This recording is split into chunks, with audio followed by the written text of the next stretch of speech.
হয়, মই এই মুহূৰ্তত উপস্থিত আছোঁ শিৱসাগৰ জিলাৰ নাজিৰাৰ নেপালী খুঁটিৰ দিখৌ নৈৰ কাষত মই উপস্থিত আছোঁ আৰু যিহেতু এক প্ৰলয়ংকাৰী বানে কেইবাখনো গাঁও কেইবাটাও অঞ্চল বিধ্বস্ত কৰি গৈছিল আৰু এই মুহূৰ্তত যিহেতু মই নেপালী খুঁটিত উপস্থিত আছোঁ আৰু মই মোৰ সতীৰ্থ আছে, সতীৰ্থই দেখুৱাব সামগ্ৰিক পৰিৱেশ আচলতে কিদৰে এক ভয়াৱহভাৱে এক শ্মশান সদৃশ পৰিৱেশৰ সৃষ্টি কৰিছে এই প্ৰলয়ংকাৰী বানে।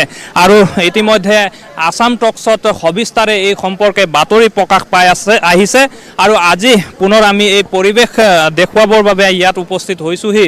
আচলতে এক অতিকৈ দুখ লগা ছবি বুলি ক'ব লাগিব, কেনেদৰে আচলতে পকী ঘৰসমূহ এনেদৰে খহি বিধ্বস্ত হৈ পৰিছে আৰু যিহেতু নৈপৰীয়া ৰাইজ আৰু ইয়াৰ পূৰ্বে যিহেতু এই অঞ্চলত কোনো ধৰণৰ দিখৌ নদীৰ বানৰ কোনো কোবাল খুঁটে এই অঞ্চলত প্ৰৱেশ কৰা নাছিল, যাৰ ফলত তেওঁলোক কোনো ধৰণৰ বানক লৈ অভ্যস্ত নাছিল, যাৰ ফলত তেওঁলোকে নিজৰ জীৱন আৰু সম্পত্তিৰ নিৰাপত্তা বা সুৰক্ষাৰ ক্ষেত্ৰত কোনো ধৰণৰ কাৰ্যপন্থা হাতত লোৱাৰ পৰা ব্যৰ্থ হয়, যাৰ পৰিণতিত নিমিষতে এক ধ্বংসস্তূপত পৰিণত হৈ পৰে নদন বদন গাঁও।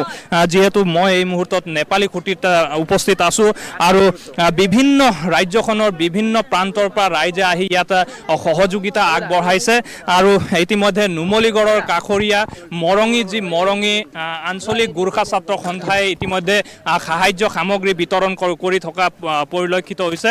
মোৰ সতীৰ্থই সামগ্ৰিক পৰিৱেশ দেখুৱাইছে। আপোনাৰ ওচৰলৈ আহিছোঁ, যিহেতু গোৰ্খা ছাত্ৰ সন্থাই আজি ইয়াত বান সাহায্য বিতৰণ কৰিছে, কেনেধৰণে বিতৰণ কৰিছে আৰু এই পৰিৱেশক লৈ কি ক'ব? হয়, আপোনাক ধন্যবাদ জনাইছোঁ।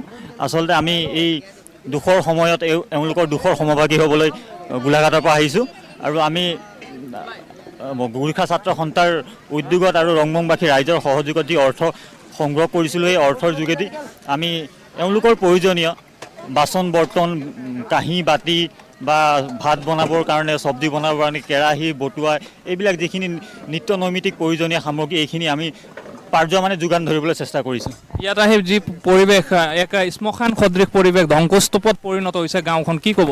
হয়, আমি আগতেও এইটো অঞ্চললৈ আহিছোঁ, তেতিয়াৰ যি পৰিৱেশ আৰু এতিয়াৰ পৰিৱেশৰ মাজত আকাশ পাতাল পাৰ্থক্য।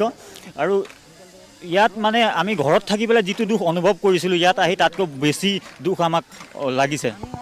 হয়, নিশ্চয়কৈ আচলতে বহু স্বেচ্ছাসেৱী সংগঠন, জাতীয় সংগঠন, ৰাইজ তথা যি উদ্যোগপতিকে আদি কৰি সকলোৱে এতিয়া উঠি পৰি লাগিছে এই বন্যাৰ্ত জনতাক উদ্ধাৰ কৰাৰ ক্ষেত্ৰত।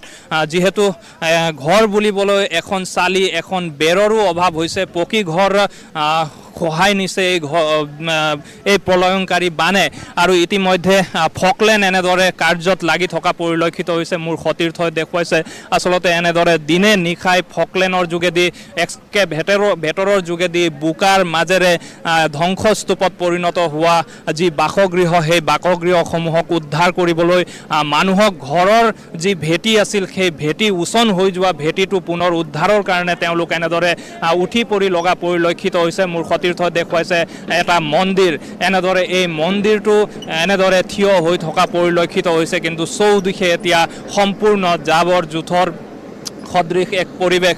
মই কথা পাতিব বিচাৰিম। বাইদেউ, আপোনাৰ ঘৰ ইয়াতে নেকি? কেনেকুৱা পৰিৱেশ হৈছিলে, কি হৈছিলে কওকচোন? এইটো এখন গাঁও আছিলে, গাঁওখন একেবাৰে অৱস্থা এতিয়া নাইকিয়া, আপোনালোকে দেখিয়ে আছে। গৰু ছাগলী মানুহ গাই চব, গৰু ছাগলী চব মৰিছে। মাইকী মানুহ 4টা, মতা মানুহ 2টা, পোৱালি ইমান ডাঙৰ এটা নাই, চব ধ্বংস। কোনো এটা এয়া নেপালী খুঁটি এইটো বুলি কয়, নেপালী খুঁটিত অৱস্থা নাই। আমাক এতিয়া টিং লাগে, বাঁহ লাগে, ঘৰ বনাই দিব লাগে। কিমান ঘৰ উটি গৈছে? ইয়াত নাই হ'লেও 50টামান ঘৰ হ'ব আৰু মানুহ 6জনকৈ মানুহ ঢুকাইছে। এতিয়া বিভিন্ন অনুষ্ঠান প্ৰতিষ্ঠান, স্বেচ্ছাসেৱী সংগঠনে সহযোগিতা আগবঢ়াইছে, সাহায্য আগবঢ়াইছে, কি ক'ব? পাইছোঁ আমি এইখিনি পাইছোঁ। চৰকাৰৰ ফালৰ পৰা কি পাইছে? আমি চেনি, দাইল, আঁঠুৱা, পাতি এইখিনি পাইছোঁ। আমাক এতিয়া খালি টিং লাগে আৰু ঘৰটো যেনে তেনে বনাই দিব লাগে।